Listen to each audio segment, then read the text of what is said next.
175 na mga certificates of canvas sinimulan ng bilangin ng National Board of Canvassers. Alamin naman natin ang detalye kay Mean Corvera. Mean. Wedge, nagpapatuloy ngayon ang pag-canvass ng mga boto sa katatapos na midterm elections. Ayon kay Attorney Rex Lodianco, ang tagapagsalita ng Commission on Elections, aabot sa 175 na certificate of canvass ang sinimulang bilangin ng National Board of Canvassers. Kasama na dyan ang 82 mga probinsya, 26 na mga highly urbanized cities at resulta ng overseas voting mula sa Asia Pacific, North and Latin America, Middle East at Africa at Europe. Unang binilang kanina ang resulta ng local absentee voting kung saan bumoto ang mga pulis, sundalo at mga kagawad ng media.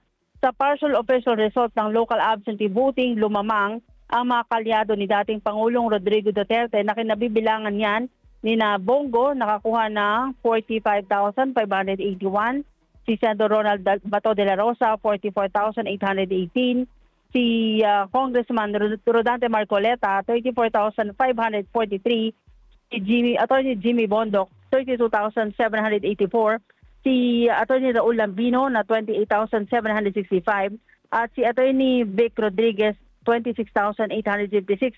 Sa datos, nasa pangpito si JB Hinlo, sinundan niya ng aktor si Philip Salvador, si dating Colonel Ariel Querubin, Apollo K. Boloy, si dating Senador Gringo Honasan at si Colonel Bosita. Sabi ni Lodianco, hindi sila maglalabas ng resulta ngayon ng partial official result. Ang anumang makakanvas daw ngayon ay i-consolidate saka i-compute at maaring bukas pa ng umaga mailabas ang opisyal na resulta. Narito ang bahagi ng pahayag ni Attorney Rex Lodianco.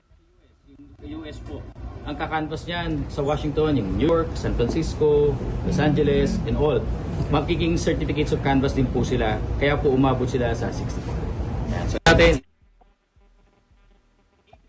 provinces, highly urbanized cities na 26. Ano yung DBOC, District Board of Canvassers? Yung isa doon is Taguig Pateros. Meron po silang district. Isa lang po yung congressman nila eh. At yung Special Geographic Area, natatandaan nyo po yun, yung 63 province na humiwalay sa North Cotabato, naging parte ng farm. Nagplebisito tayo, walong munisipyo na sila. Sila po yung second na district. At yung overseas voting, but 64 lang. Natatandaan nyo, 93 po yan na post.